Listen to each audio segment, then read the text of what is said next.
I'm going to tell you something it took me most of my life to figure out. Not because it's complicated. It's not. It's the simplest thing in the world. But simple doesn't mean easy. I'm 81 years old. I wasted a lot of time on the wrong things. And I'm going to try to save you some of yours. I spent 40 years telling myself the same lie. I'll relax when the business is stable. I'll slow down when the mortgage is paid. I'll be present when the pressure eases up. You know what never happened? The pressure never eased up. Because I was the pressure. I was generating it myself, carrying it everywhere I went. Into the house, into bed, into every conversation with my wife. I thought the pressure was coming from outside. It wasn't. My father worked at the Brooklyn post office for 31 years. Same route, same bag, same walk every morning. And I'll be honest with you, I was ashamed of him when I was young. 15, 16 years old, I thought my father lacked something. Drive, ambition. The thing that makes a man push. My father never pushed for anything more than what he had. I thought that made him small. I was wrong about that for 50 years. What I understand now, what I couldn't see at 15, is that my father had already figured out the thing I spent my whole life chasing. He knew who he was. He wasn't trying to become anything. I used to call that settling. Now I call it wisdom. I built a plumbing supply business from nothing. Started with a van and a loan from my Uncle Dominic. By the time I was 53, I had 4 locations, 12 employees, decent money. And the day I finally had what I said I wanted, I walked into my warehouse, stood there in the middle of it all, and felt nothing. Not happy, not proud, just nothing. Like arriving somewhere you'd been driving toward for 20 years and finding out it was the wrong address. I called my brother Sal, told him. He said, "Walter, what do you want?" And I didn't have an answer. First time in 40 years I didn't know what I was running toward. It should have felt like a relief. It felt like falling. My wife Agnes, God rest her, said something to me once that I didn't understand for about 10 years after she said it. We were in this kitchen. She was standing right there at that counter. And she said, "Walter, you're here, but you're not here. I've been eating dinner with your back for 23 years.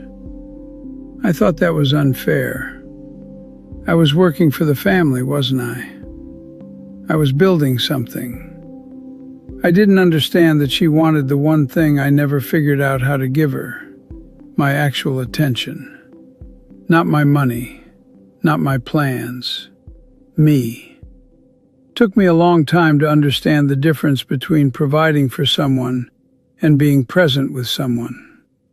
They're not the same thing, not even close. I've got a friend named Richie. He's 84, still angry, still bitter about things that happened in 1987, still comparing himself to his brother-in-law who made more money. At 84, burning his last good years on a fire that's been dead for 30 years. And then I've got my neighbor Pete, 79, nothing special by the world's measure.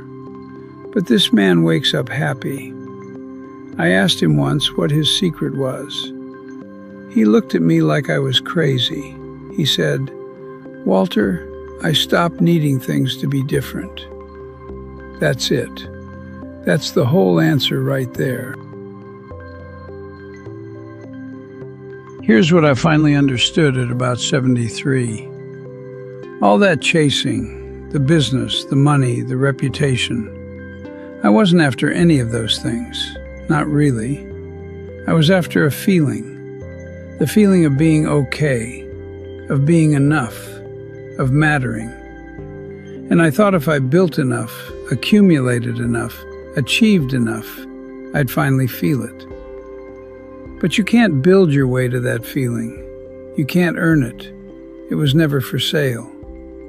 The only way to get it is to decide you already have it. I could have decided that at 25. I decided it at 73. That's 48 years I'll never get back. The fear doesn't leave when your life gets better. The fear leaves when you change. When you decide you're not going to let it run your life anymore. When you decide you're okay right now, today, regardless of what's still wrong. That's an inside job. No amount of money does it. No achievement.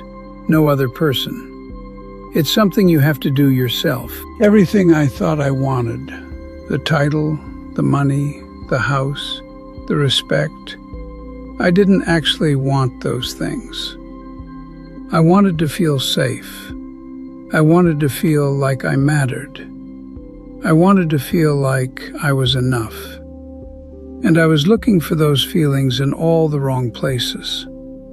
I was trying to get them from my business, from my bank account, from whether people called me sir. Those feelings, being safe, being worthy, being loved, I could have given them to myself anytime. I didn't need to earn them. I just needed to accept that I already had them. Stop waiting for the circumstances to change before you allow yourself to be okay. The circumstances never get there. My father knew this. He tried to show me, not in words. He wasn't a man for words. He showed me in how he lived. I just wasn't listening. You're enough right now. With a debt, with a job that isn't what you wanted, with a relationship that's hard, with a body that isn't what it was. You're enough. You don't have to earn it. You don't have to build toward it. You just have to stop arguing against it.